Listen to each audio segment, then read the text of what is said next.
Hello everybody, welcome, one and all. Once again, come on in. Come on in. The water's warm. We are getting ready for another edition of SoulsBorne Battle to the Death. We're going to pick two random SoulsBorne bosses. And then we are going to... they're going to play dominoes or something? I don't know. I'm starting to run out of things to make up. These participants will actually be doing. No, we're going to pit them against each other, and we're going to decide who we think would win. And our imagination and our brains and anything else associated with that. So, contestant number 1 in the red corner is... the Divine Dragon from Sekiro. Oh, boy. Divine Dragon's a good one. Definitely a different boss in the world of Sekiro. I was saying before, I think I might have said it in yeah, I think I said it in my Sekiro no healing gourd run, which is going on right now. Check it out on my channel. One thing, I love Sekiro. I love it dearly. I love sword fighting. I love parrying. I love things like that.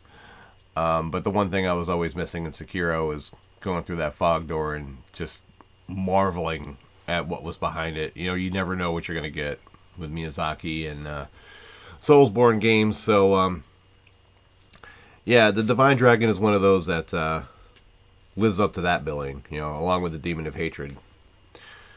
Definitely a different kind of boss. So, that's pretty cool. Excuse me. All right. Let us take this wheel for another spin. The Divine Dragon making their SoulsBorne Battle to the Death debut. And their opponent is going to be...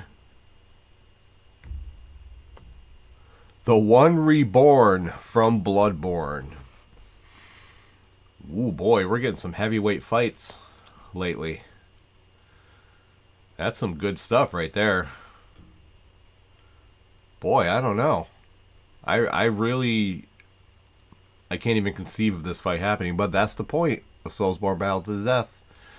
To pit two bosses against each other and, you know, try to imagine what would happen.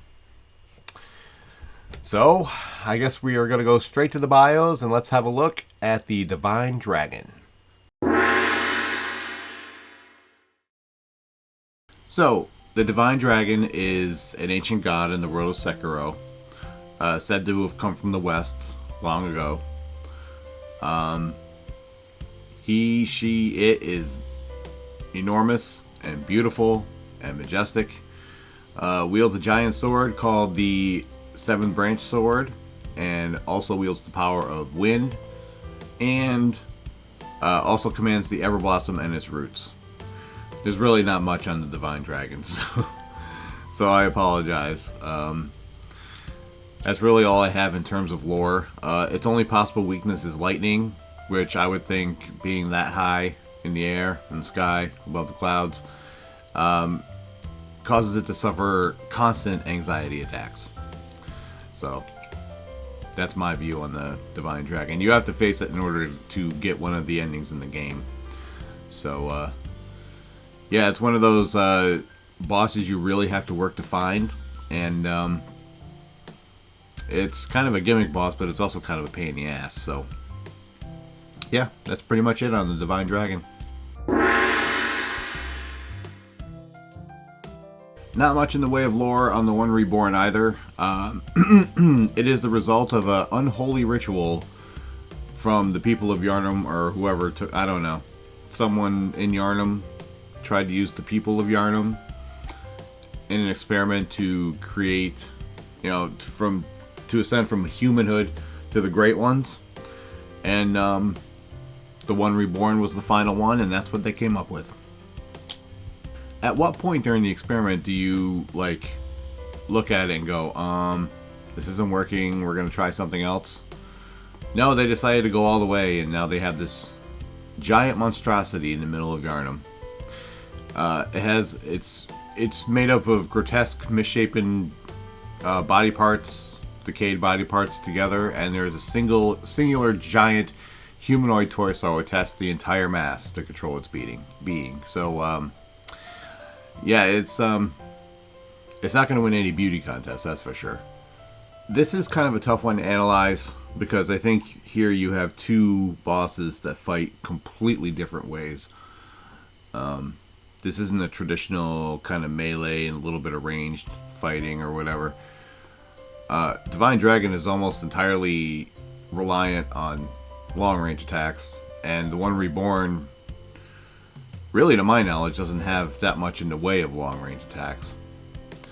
So I think in that vein, I think the Divine Dragon wins. Honestly, I don't even think it'd be that fun of a fight to watch. I think a lot of it would consist of the one Reborn just kind of puttering around and trying to figure out what to do with this giant beast. And by that time, Divine Dragon probably wins it. Yeah, I guess that's really all I have to say about that. That's just my opinion, though. Feel free to leave yours in the comments. And with that, I'm going to bring this episode of SoulsBorne Battle to the Death to a close. RobertBlanchardBooks.com. If you're interested in the Roar of a Dragon series, you can read the first 3 chapters of each book there for free. If you'd like to hear more about them, the Rise of Dragons podcast, wherever you find your favorite podcasts.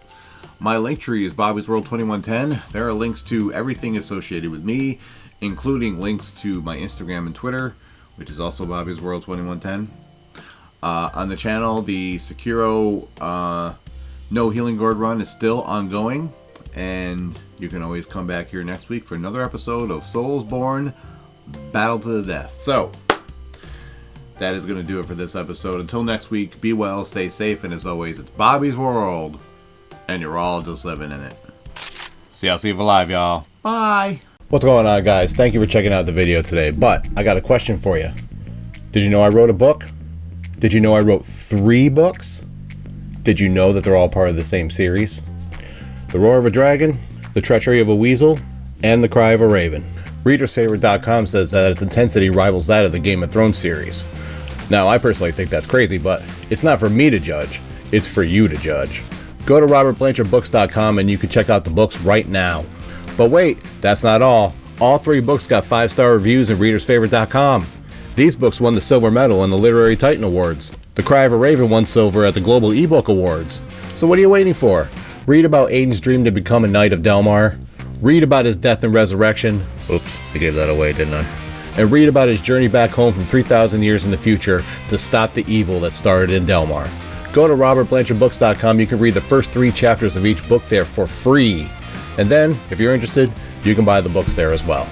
And if you've already read the books or you just want to hear more about them, you can check out the Rise of Dragons podcast. You can listen to it wherever you listen to your favorite podcast, and in every episode I cover a character from the book, an event from the book, my journey into writing, and everything in between. Ripley, what do you got to say about all this? Give me a treat or I will end you. You know she's telling you to check out the books. Go to RobertBlanchardBooks.com to check out the books, or listen to the Rise of Dragons podcast if you want to hear about them. That's all I got to say, and thank you for watching this video.